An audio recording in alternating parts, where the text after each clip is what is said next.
On an otherwise perfect spring day in Los Angeles' Griffith Park, something amazing happened. It was the kind of day that whispered of gentle breezes and laughter, where the sunlight danced through ancient oaks, casting playful shadows on the ground. Families sprawled on picnic blankets, children chased butterflies, and the air hummed with the melodious chirping of birds. In this serene setting, Chuck Norris, the man whose name is synonymous with quiet strength and indomitable spirit, sat on a weathered bench. Dressed in his iconic denim shirt and cowboy hat, he fed pigeons from a small paper bag, his presence blending seamlessly with the peace of the park. But peace is often a fragile veneer, especially when pride and authority clash. Enter Officer Brad Thompson, known among locals not for his service, but for his tyranny. Patrolling the park that day, his polished boots crushed the gravel with undue force, his smirk betraying a sense of misplaced power. To him, the park was not a public space, but a personal kingdom where he could wield his authority unchallenged. Thompson's gaze fell on Norris, sitting quietly on the bench. Unbeknownst to the officer, his reputation had preceded him. Complaints of his aggressive behavior had been filed that very morning. Yet armed with a badge and a growing ego, Thompson felt invincible. As he approached Norris, the park's atmosphere tensed. The chirping seemed to quiet, and a group of teenagers paused their games, sensing an impending storm. Norris, meanwhile, continued his simple act of feeding the pigeons, his demeanor calm, but his eyes alert, aware of Thompson's approach. Thompson, attempting to cast his shadow both literally and metaphorically over Norris, ordered him to leave the bench, citing it as for active park use only. Norris, with a measured look and a hint of challenge, responded simply that he was, indeed, actively engaging with the park by feeding the birds. What followed was a confrontation that would ripple through the community and beyond. Thompson, unable to intimidate Norris, escalated the situation, drawing his baton with a dramatic snap. Norris, without a flicker of fear, intercepted the baton effortlessly. The crowd, now filming, whispered in awe, recognizing the unfolding drama involved not just any man, but Chuck Norris himself, someone whose capabilities were legendary. Thompson, his authority challenged and his composure lost, then made a decision that would lead to the biggest regret of his life. In a fit of rage, he reached for his taser and then his service weapon, his actions governed by humiliation and a desperate need to regain control. Norris, however, remained the epitome of calm, his responses measured, his stance unthreatening yet unyielding. This incident, a stark display of power misused and respect earned, would not just be a spectacle but a turning point. The onlookers, the park, and even Thompson himself were about to learn a profound lesson in power, respect, and humility from Chuck Norris, a man who embodied the true essence of strength not in domination but in restraint. As the tension in Griffith Park reached its zenith, the situation took a dramatic turn. The crowd, now silent, watched as Chuck Norris stood unflinchingly in front of Officer Brad Thompson, who, baton in hand, faced the calm but formidable figure of Norris. The officer, his face a portrait of rage and confusion, had his authority stripped in the most public and humiliating way possible. As he clumsily attempted to regain control by reaching for his service weapon, the park was enveloped in a palpable silence, broken only by the collective gasp of the onlookers. Norris, with the ease of a seasoned martial artist, disarmed Thompson in a move so swift and smooth it seemed almost choreographic. The gun lay dismantled on the ground, a stark symbol of Thompson's defeat and desperation. The crowd, now a mix of onlookers and impromptu videographers, captured every moment. Norris's words cut through the tension, reminding Thompson and everyone watching that true power comes not from the weapon one holds, but from the wisdom to know when to use it, or more importantly, when not to. In that moment, two senior officers arrived, their approach quick and determined. Captain Martinez, recognizing Norris immediately, took charge of the situation. The captain's disbelief at the scene before him was evident as he addressed Thompson, his tone a mixture of incredulity and admonishment. "Officer Thompson, what in God's name do you think you're doing?" he demanded. The park, once a scene of tranquility, had turned into a courtroom of sorts. The crowd's testimony was unanimous. Thompson had escalated the situation without cause. Videos of the incident were already being shared online, captions branding it as a clear case of instant karma meted out by Chuck Norris himself. Martinez, faced with the decision of how to handle his rogue officer, turned to Norris for counsel. Norris, ever the teacher, saw this not just as a confrontation, but as a pivotal teaching moment. He suggested that instead of outright dismissal, Thompson be given a chance to redeem himself through additional training and community service. This approach, he argued, would serve the community better by transforming a potential adversary into an ally. Thompson, overwhelmed by the turn of events and the prospect of a second chance, was at a loss. His demeanor changed from defiant to defeated as he listened to Norris's proposal. The plan laid out was stringent: demotion, retraining, and a rigorous probation period under Norris's guidance, focusing on martial arts to instill discipline and respect. The crowd, moved by Norris's generosity and wisdom, murmured their approval. Some expressed their hope for Thompson's genuine transformation, sharing personal grievances, but also a willingness to forgive. The atmosphere was charged with a mixture of tension and potential, as the community collectively contemplated the possibility of change. As the day concluded, Norris returned to his bench, his actions having spoken louder than any words could. Thompson, his future uncertain, but his path clear, faced the daunting task of rebuilding his life and career from the ground up. The days following the confrontation at Griffith Park were a crucible for Officer Brad Thompson. Under the stern gaze of a community that had witnessed his disgrace, Thompson began the arduous process of transformation mandated by Captain Martinez and designed by Chuck Norris. The park, once a playground for his unchecked authority, became the ground on which he would rebuild his character and career. Early mornings found Thompson in the park, well before the first joggers appeared, equipped with a trash bag and a new uniform noticeably lacking a badge and gun. His tasks were simple, yet humbling. Clean the park, every leaf, every piece of trash, a daily reminder of his past misdeeds, and a public act of penance. As he worked, the physical labor wasn't just a service to the park, but a metaphor for the internal cleansing he desperately needed. Each session in the dojo was a battle, not against an opponent, but against himself, against the impulses that had brought him to this low point. The martial arts philosophy emphasized respect, humility, and the importance of using power wisely, lessons Thompson absorbed with each fall and each rise on the mats. Community service was another cornerstone of his probation. Beyond cleaning the park, Thompson was required to engage with the community he had once intimidated. He participated in community events, helped organize park activities, and slowly began to interact with residents in a context that wasn't adversarial. These interactions were awkward at first, filled with the community's wariness and Thompson's own guilt. However, each small act of service added another brick to the bridge he was trying to build back to trust. During these weeks, Chuck Norris occasionally visited the park, his presence a silent testament to the second chance he had championed for Thompson. Norris never interfered, but watched, his seasoned eyes missing nothing. The few times he spoke to Thompson were not to reprimand, but to offer quiet, pointed advice that seemed to cut straight to the heart of Thompson's struggles. One particularly crisp morning, as the park shimmered with frost, Norris joined Thompson on his cleaning rounds. They worked side by side in silence until Norris broke it to reflect on the nature of power and responsibility. "Power is a test," Norris said, scooping up a discarded newspaper. "It tests who we are at our core. Most fail because they love the test more than the truth it reveals about them." Thompson pondered these words, his grip tightening on his trash grabber.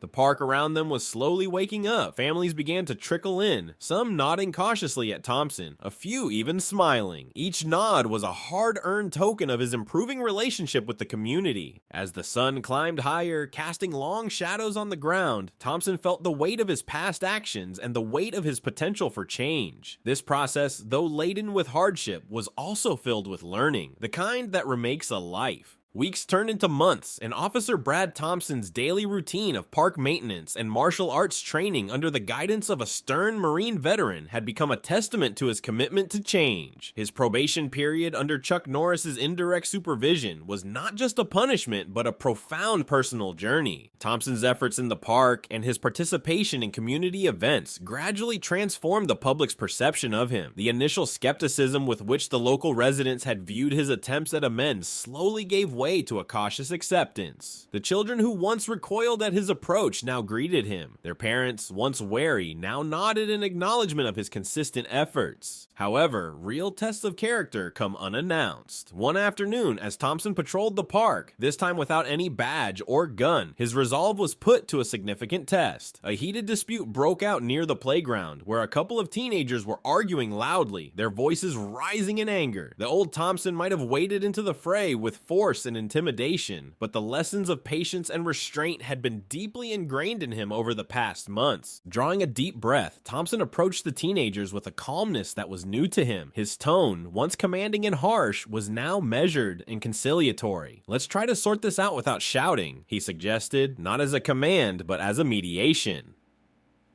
The teens, surprised by his gentle demeanor, cooled down and eventually talked through their issues with Thompson's guidance. This incident did not go unnoticed. A group of parents watching from a nearby bench who remembered Thompson's previous manner were impressed by his transformation. Their murmurs of approval were a balm to Thompson's once bruised ego, reinforcing the value of the new path he had chosen. Encouraged by his progress, Thompson began to take more significant strides in rebuilding his life. He enrolled in evening classes on community service and law enforcement ethics, determined to enhance his understanding of the principles he was now trying to live by. Each class, each lecture was a building block in reconstructing not just his career, but his entire outlook on life. Chuck Norris, who continued to make periodic visits to the park, noted Thompson's progress with quiet satisfaction. During one such visit, he joined Thompson on a bench, watching the peaceful scene unfold before them, a stark contrast to the chaos months earlier. "You've turned a lot of corners, Brad. How does it feel?" Norris asked, his voice low but clear.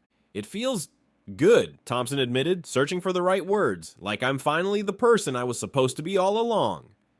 Norris nodded, his gaze thoughtful. "Remember, the true measure of a man isn't how he starts, but how he chooses to finish." These words struck a chord with Thompson, who had begun to understand that his journey was not just about redemption, but about discovery, a discovery of self-worth and purpose that went beyond the badge and uniform. As the day ended and the sun dipped below the horizon, painting the sky with strokes of pink and orange, Thompson felt a renewed sense of hope. He had learned that change was possible, that the community could forgive, and most importantly, that he could forgive himself. As the seasons changed, so did the life of Officer Brad Thompson. His consistent efforts at self-improvement and community engagement were paying dividends, not only in his personal growth, but also in his professional life. With the end of his probation period in sight, Captain Martinez, influenced by Chuck Norris's advocacy and the visible transformation in Thompson, offered him a new opportunity, an outreach coordinator for the park, a role designed to bridge the gap between law enforcement and the community. This new role was a significant shift from his previous duties, focusing less on enforcement and more on building relationships and fostering a safe, welcoming environment in the park. Thompson embraced his new responsibilities with enthusiasm, organizing safety workshops, recreational activities for children, and regular community meetings to address concerns and gather feedback. One of his first initiatives was a Meet Your Officers Day, where local police officers could interact with park goers in a friendly, informal setting. The event featured games for kids, free safety brochures, and demonstrations by the police department's K-9 unit. Thompson's aim was clear: show the community that the officers were not just enforcers of the law, but protectors and partners of the community. The response was overwhelmingly positive. Residents who had once viewed the park patrol with suspicion now saw a group of dedicated men and women committed to their safety and well-being. Thompson, mingling with families and sharing laughs with children, was a vivid emblem of change. Yet, challenges remained. One afternoon, a serious incident tested Thompson's resolve and the community's trust. A theft occurred during a busy weekend in the park, and suspicion fell on a group of teenagers, some of whom Thompson knew personally through his community work. Faced with the delicate task of investigating the incident without reigniting old fears, Thompson approached the situation with the same calm and fairness that had become his trademarks. Instead of jumping to conclusions, Thompson gathered all parties involved for a mediated discussion. With patience and genuine interest in understanding the situation from all angles, he facilitated a dialogue that not only resolved the tension, but also prevented the escalation into a larger conflict. The actual perpetrator, a visitor to the park, was apprehended based on surveillance footage, vindicating the wrongly accused teens and reinforcing the effectiveness of Thompson's new approach. This success solidified his reputation as a fair and capable officer. The community's support for his role grew, and even his fellow officers began to look to him for advice on handling sensitive situations. During this time, Chuck Norris continued to provide mentorship, often discussing the broader implications of law enforcement with Thompson. "It's about more than keeping the peace," Norris would say. "It's about creating a space where peace can thrive naturally." As the outreach program flourished, Thompson found himself reflecting on his journey. He realized that his transformation was not just about redemption, but about meaningful contribution.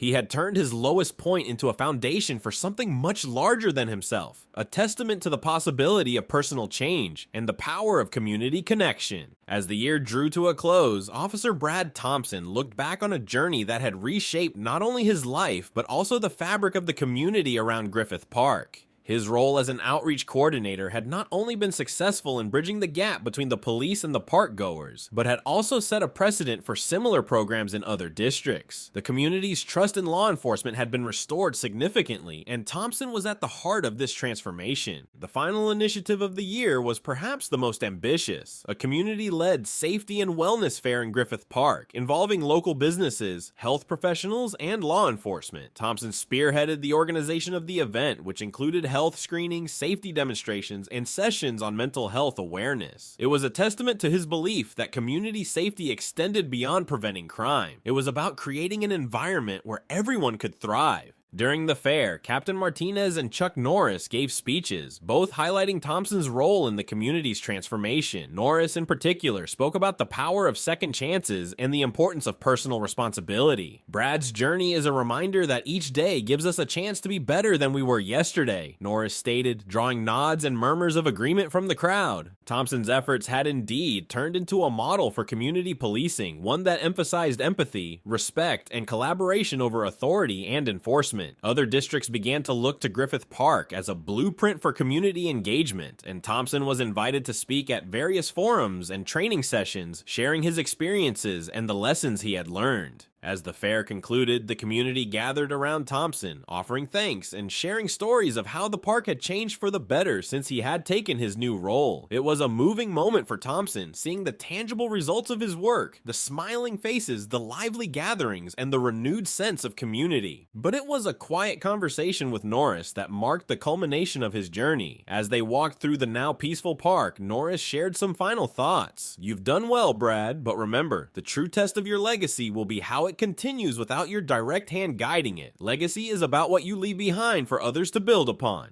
Thompson took these words to heart, realizing that his work was about setting foundations, creating systems and relationships that would endure beyond his tenure. He began developing training programs for new officers, focusing on community engagement and conflict resolution, ensuring that his approach to policing would continue. As the year turned, Thompson felt a profound sense of accomplishment and humility. He had not only redeemed himself, but had also contributed to a greater cause, fostering a community where respect and cooperation were the norms, not the exceptions. The story of Brad Thompson and his remarkable transformation under the guidance of Chuck Norris became a beacon of hope and a case study in the power of change, empathy, and leadership. It was a narrative that would inspire countless others, within law enforcement and beyond, to strive for better, to remember the human element in all interactions, and to always seek peace over power. Thank you for following this story. If it has inspired you, stirred thoughts on change, or simply entertained, your reflections are welcome. And remember, like Thompson and Norris showed us, the strength of a community lies not just in the power of its enforcers, but in the hearts of its people. If you enjoyed this story, there's another video on screen right now. Go ahead and give it a look for an even more astonishing stories. Make sure you subscribe to our channel. That way you'll never miss our newest uploads.